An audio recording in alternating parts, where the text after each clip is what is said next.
In India, the world's second most populous country got hit with what may be the largest blackout in history. The electric grid collapsed, and nearly half of India's 1.2 billion people were left without power for 2 days. Commuter train stations and airports went dark, along with offices, shops, and homes. The blackout happened in the middle of the sweltering Indian summer. It caused massive traffic jams in cities throughout the northern half of the country. There seems to have been more than one reason for the power grid's failure. The entire system was at a breaking point. I think there's a variety of reasons. Firstly, we have to accept the fact that the entire power sector is under enormous strain.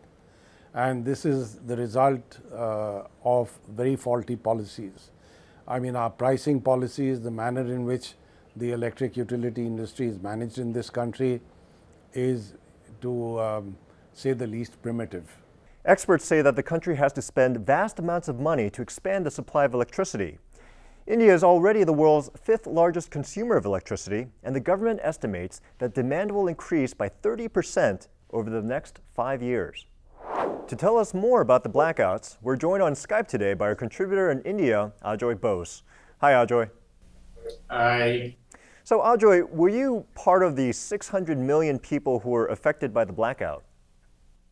Well, I was on a train actually, traveling all the way from Goa to Delhi. That's a very long journey on train, more than 30 hours.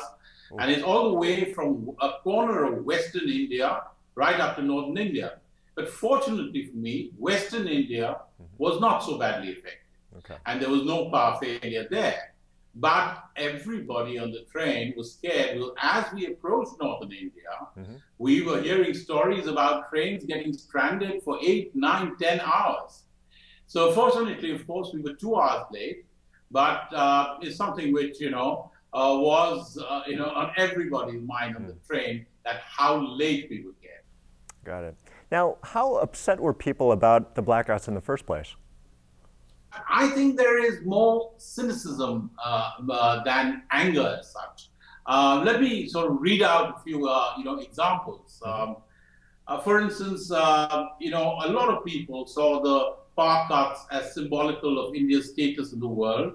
One Twitter message said, "The awkward moment when you have internet access and no electricity at home. Can't decide if it's a first world or a third world country." Best-selling author Chetan Bhagat asked on Twitter, 600 million Indians affected by power grid failure. Any word from the PM? Anything? There were jokes aplenty. One went, how many UPA ministers does it take to change a light bulb? How many? It doesn't make any difference. There's a permanent blackout anyway. And a headline in the satire magazine Unreal Times declared, "What's the big deal? I've been powerless for 8 years, says Prime Minister of North India's power failure." But underlying that humor is a lot of despair that the India shining story is somehow not so shiny anymore. There's a certain gloom behind this humor. So who's receiving the brunt of the criticism right now? Is it the government or the utilities?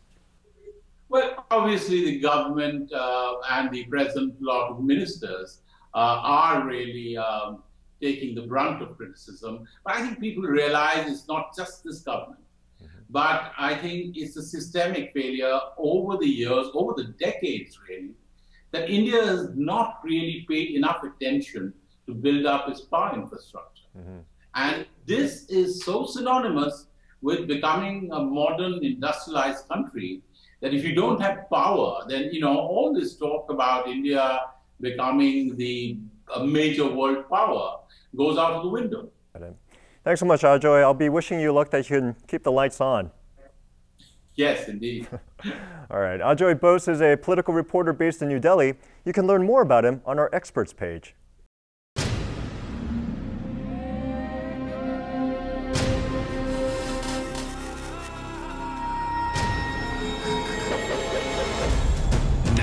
U.S. airwaves, a global channel of uncompromising stories.